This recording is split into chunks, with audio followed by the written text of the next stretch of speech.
Welcome to my channel, where we shine a cold light on the darkest corners of humanity. Tonight, we explore three of the most nightmarish figures to ever walk among us. Men who wore masks of normalcy while committing acts so monstrous they defy understanding.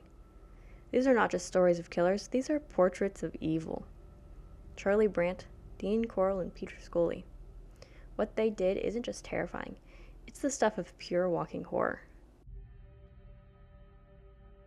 Charlie Brandt, the hidden monster behind the smile. Charlie Brandt was the type of man you'd pass in the grocery store without a second thought. Polite, quiet, forgettable.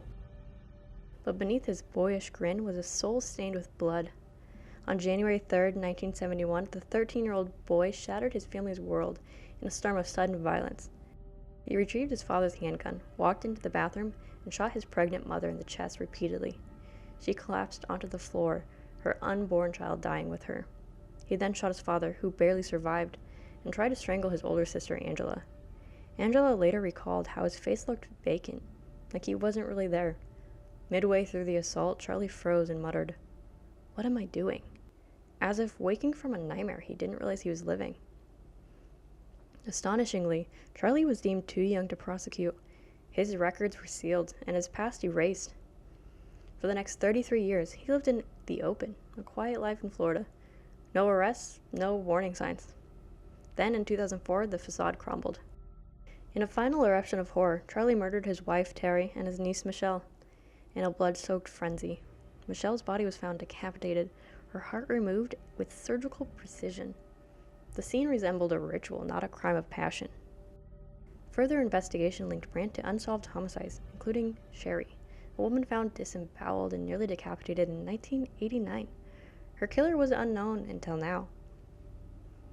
Charlie Brandt's life is a chilling blueprint of evil that sleeps quietly and awakes violently. Dean Corll, the Candyman from hell. Dean Corll was every parent's idea of a good neighbor. He handed out candy, he smiled at the kids. They called him the Candyman. But the candy was bait.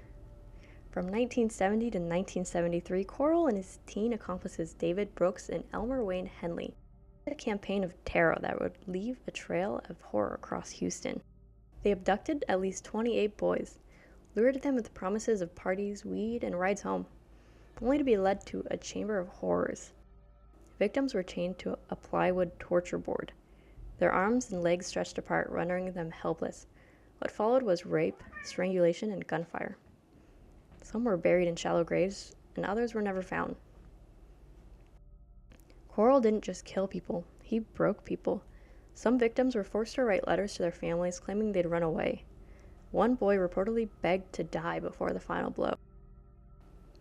The nightmare ended only when Henley turned the gun on Corll, killing him in 1973.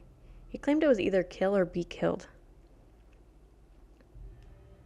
The bodies discovered later painted a ghastly portrait. Rows of graves, bones tangled together, many victims just teenagers, some younger. These were the Houston mass murderers, and Dean Corll will forever be remembered not as a kind Candyman, but as one of the most sadistic serial killers in American history. This last story is a bit much, and I can't mention everything here, so if you'd like to look up more, go ahead. But viewer discretion is definitely advised. Peter Scully, the demon behind the camera. There are crimes so depraved, so beyond the threshold of cruelty, that they change our belief in humanity. Peter Scully didn't just cross that line, he obliterated it. Operating from the shadows of the Philippines, Scully masterminded a global child abuse empire, producing content for the dark web that defies comprehension. His most infamous video, Daisy's destruction, is whispered about, even by the hardened investigators. It featured young children, including an 18-month-old baby, being tortured on camera. Their pain sold to the highest bidder for thousands of dollars. The children were lured with food and shelter, then locked in hidden rooms, chained, beaten, and violated, all while the camera rolled. Some were forced to dig their own graves, with the threat of being buried alive if they disobeyed. 2 teenage girls were held captive for days, forced to perform degrading acts. When they tried to escape, Scully made them dig holes in the basement, not for show, but for burial. Only a last-minute act of mercy from an accomplice saved them. Scully was finally arrested in 2015 after an international manhunt. His sentences now total well over a century, yet no punishment can erase what he inflicted. His case remains a grotesque monument to the darkest evils of the internet, where suffering becomes currency and monsters hide behind keyboards. Charlie Brandt, Dean Corll, and Peter Scully. 3 men, 3 facades behind each, a world of torment, death, and unimaginable cruelty. These stories aren't easy to hear, but they must be told. Because evil doesn't always come cloaked in shadows. Sometimes it smiles, offers you candy, or calls you family. Stay safe and stay aware. And above all, never assume monsters look like one.